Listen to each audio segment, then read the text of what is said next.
አሜሪካ ኢትዮጵያን ጨምሮ በ36 ሀገራት ዜጎች ላይ የጉዞ እገዳ ልትጥል መሆኑ ተገለጸ። አሜሪካ ኢትዮጵያን ጨምሮ በ36 ሀገራት ዜጎች ላይ የጉዞ እገዳ ልትጥል መሆኑን ሮይተርስ እና ዋሽንግተን ፖስት የተመለከቱት የሀገሪቱ ውጭ ጉዳይ መስሪያ ቤት ውስጣዊ ሰነድ በመጥቀስ ዘግበዋል። በውጭ ጉዳይ ሚኒስትሩ ማርክ ሩቢዮ የተፈረመው ለዲፕሎማቶች የተዘጋጀው ሰነድ ላይ በቀጣይ ዜጎቻቸው ላይ ሙሉ ወይም በከፊል እገዳ ሊጣልባቸው የታሰቡት 36 ሀገራት ዝርዝር የሰፈረ ሲሆን ሀገራቱ ይህ እገዳ ተግባራዊ ከመሆኑ በፊት የሚጠበቅባቸውን መመዘኛዎችና ማስተካከያዎችን እንዲያደርጉ የ2 ወራት ጊዜ እንደሚሰጣቸው ተጠቅሷል። ባለፈው ሳምንት ማብቂያ ላይ ለሚመለከታቸው ዲፕሎማቶች ሰነዱ መሰራጨቱን ያስታወቀው የሮይተርስ ዘገባ በሰነዱ ከተጠቀሱት 36 ሀገራት መካከል 25 ከአፍሪካ ሲሆኑ ኢትዮጵያም አንዷ መሆኗ ተገልጿል። 25 የአፍሪካ ሀገራት ከተካተቱበት የእገዳ ውሳኔ ሀሳብ ከቀረበባቸው የአፍሪካ ሀገራት መካከል ኢትዮጵያ፣ ጅቡቲ፣ ደቡብ ሱዳን፣ ግብጽ፣ ኡጋንዳ፣ ታንዛኒያና ናይጄሪያ እንደሚገኙበት ዘገባው ጠቅሷል።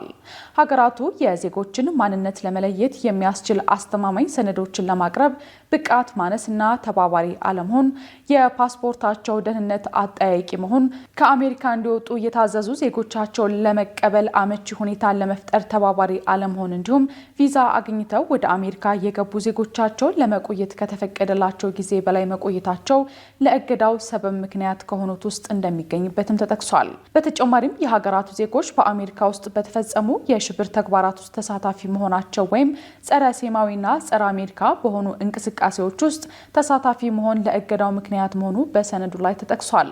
ነገር ግን በሰነዱ ላይ ለእገዳ ምክንያት ሆነው የቀረቡት ጉዳዮች ሁሉንም ሀገራት የሚመለከት ሳይሆን እንደየሀገራቱ ሁኔታና ዜጎች ተሳትፎ የሚለያይ መሆኑን ተጠቅሷል።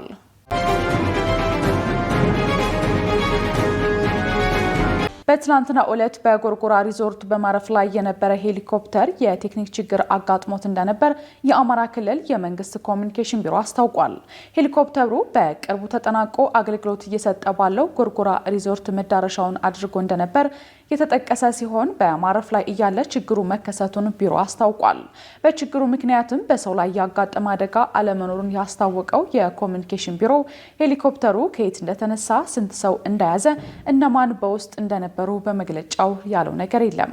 እስካሁን ድረስ በአደጋው ምክንያት በሰው ላይ ያጋጠመ ጉዳት አለመኖሩ ከመጠቀሱ ውጪ በሄሊኮፕተሩ ላይ የደረሰ ጉዳት ስለመኖሩ ምንም የወጣ መረጃ የለም። በሌላ ጎንደርና አካባቢውን በተመለከተ ዜና ደግሞ ፕሬዝዳንት ታዬ አጽቀሥላሴን ጨምሮ የፌዴራልና የክልሉ ከፍተኛ አመራሮች የጎንደር አብያተ መንግስታት እድሳትን ጎብኝተዋል። በጉብኝቱ የፌዴሬሽን ምክር ቤት አፈ ጉባኤ አገኘሁ ተሻገር፣ ምክትል ጠቅላይ ሚኒስትር ተመስገን ጥሩነህ፣ የአማራ ክልል ርዕሰ መስተዳድር አረጋ ከበደን ጨምሮ ሚኒስትሮችና ሌሎች የስራ ኃላፊዎችም ተገኝተዋል። በዚህ ጉብኝትም የጎንደር አብያተ መንግስታት ጥንታዊ ውብና ታሪካዊነቱ ሳይለቅ ከነ ክብሩ እየታደሰ እንደሚገኝም ተገልጿል። በተጨማሪም ኃላፊዎቹ የጎንደር ዩኒቨርሲቲ የገነባቸውን ፕሮጀክቶች አስመርቀዋል። የዩኒቨርሲቲው 70ኛና የማስተማሪያ ሆስፒታሉን 100ኛ ዓመት የምስረታ በዓል፣ የ70 ዓመታት የትምህርትና የልህቀት የ100 ዓመት የጤና አገልግሎት በሚል መሪ መልእክት ከጥር 2017 ዓ.ም ጀምሮ እያከበረ መሆኑ ተነግሯል። በዚህ ስነ ስርዓት የተመረቁት 22 ፕሮጀክቶችም የዚሁ አካል መሆናቸው የተጠቀሰ ሲሆን 4 ቢሊዮን ብር የሚጠጋ ገንዘብ ወጪ እየተደረገባቸው መሆናቸውም ተነስቷል።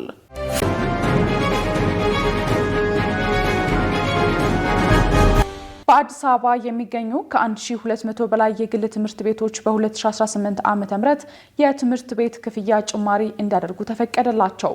በአዲስ አበባ ከተማ አስተዳደር ስር የሚገኙት 1227 የግል ትምህርት ቤቶች በ2018 ዓ.ም የትምህርት ዘመን የትምህርት ቤት ክፍያ ጭማሪ እንዲያደርጉ ተፈቅዶላቸዋል። የጭማሪውን ጣሪያ 65 በመቶ መጨመር እንዲችል የተፈቀደለት ግን አንድ ትምህርት ቤት ብቻ መሆኑን የአዲስ አበባ ከተማ አስተዳደር የትምህርትና ስልጠና ጥራት ቁጥጥር ባለስልጣን አስታውቋል።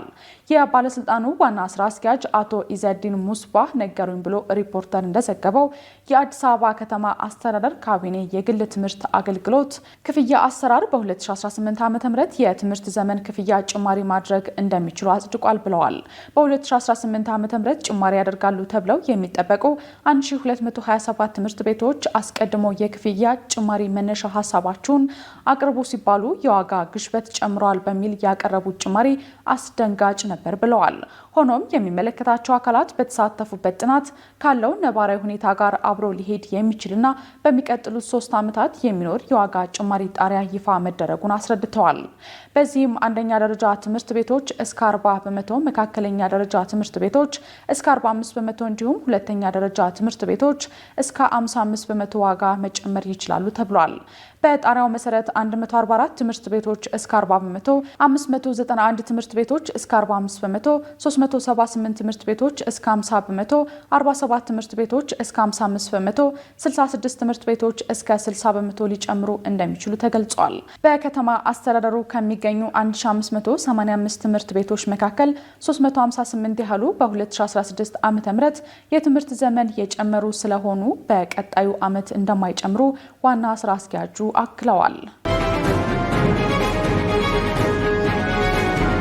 ሰራተኞችን ወደ ውጭ የሚልኩ ኤጀንሲዎች ከ5 እስከ 20 ሚሊዮን ብር ካፒታል እንዲኖራቸው ሊገደዱ ነው ተባለ።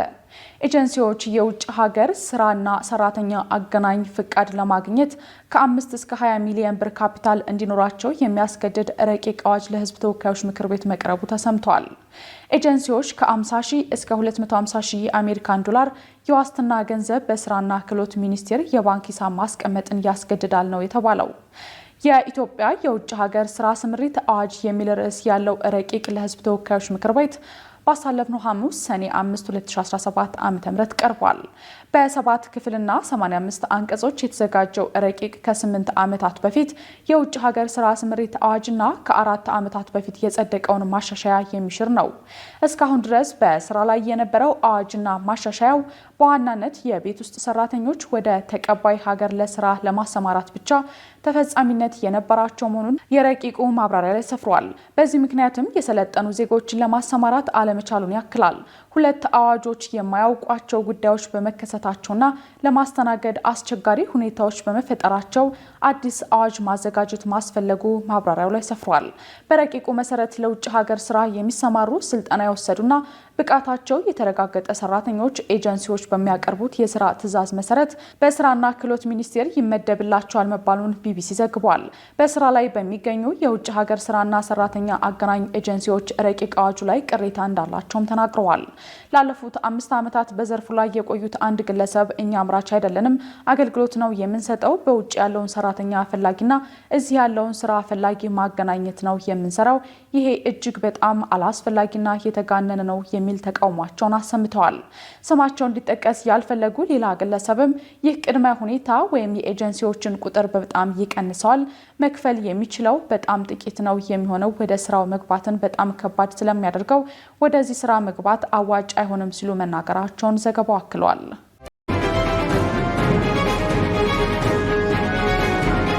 በእስራኤል የሚገኘው የአሜሪካ ኤምባሲ በኢራን የሚሳኤል ጥቃት ጉዳት ደረሰበት። ኢራንና እስራኤል መካከል የተፈጠረው ግጭት ዛሬ 4ኛ ቀኑን የያዘ ሲሆን በዚህ ድንበር ተሻጋሪ ግጭት እስካሁን ድረስ በኢራን በኩል በትንሹ 224 ሰዎች መሞታቸው ሲገለጽ በእስራኤል ደግሞ 19 ሰዎች መገደላቸው ተጠቅሷል። በሁለቱ ሀገራት መካከል ግጭት የተቀሰቀሰው ባሳለፍነው ሐሙስ ሌሊት ሲሆን እስራኤል የኢራንን የኒውክሌርና ወታደራዊ ተቋማትን ካጠቃሽ በኋላ ኢራን ምላሽ እየሰጠች ትገኛለች። በዚህም እስራኤል በኢራን የኒውክሌር የወታደራዊና የነዳጅ መሰረተ ልማቶች ላይ የአየር ጥቃቶች እየፈጸመች የምትገኝ ሲሆን ኢራን በበኩሏ በበርካታ የእስራኤል ከተሞች ላይ የሚሳኤልና የድሮን ጥቃት እየፈጸመችም ትገኛለች። በዚህም ኢራን እየፈጸመችው በምትገኘው ጥቃትም የእስራኤል ባለስልጣናት የሚወስዱትን እርምጃ አጠናክረው እንደሚቀጥሉ እየዛቱ ይገኛሉ። ትላንት እሁድ ምሽት ኢራን ባስወነጨፈቻቸው ሚሳኤሎች በቴል አቪቭ በሚገኘው የኤምባሲያቸው ቅርንጫፍ መጠነኛ ጉዳት መድረሱን በእስራኤል የአሜሪካ አምባሳደር ይፋ አድርገዋል። ማይክ ሃካቢ በኤክስ ገጻቸው ላይ እንዳሰፈሩት ቆንስላው በኢራን ሚሳኤሎች ንዝረት ጉዳት ስለደረሰበት ዝግ ሆኖ ይቆያል ብለዋል። የእስራኤል ጠቅላይ ሚኒስትር ቤንያሚን ኔታንያሁ በበኩላቸው እየወሰዱት ያለው እርምጃ ኢራን የኒውክሌር አቅሟን እንዳታበለጽግ ማስቆም መሆኑን አንስተዋል። በዚህ የእስራኤል የኒውክሌር ተቋማት ላይ ባነጣጠረው ጥቃቷ ምክንያት የዓለም አቀፉ የአቶሚክ ኢነርጂ ኤጀንሲ የቦርድ አባላት ዛሬ አስቸኳይ ስብሰባ ጠርተዋል። የእስራኤል ወታደራዊ ጥቃት በኢራን የኒውክሌር ተቋማት ላይ የሚያስከትለውን አደጋ ዋነኛ የውይይቱ ጉዳይ መሆኑም ተነስቷል። ስብሰባው የተጠራው በኢራን ሲሆን የሩሲያ፣ ቻይናና ቬንዙዌላን ድጋፍም አግኝተዋል።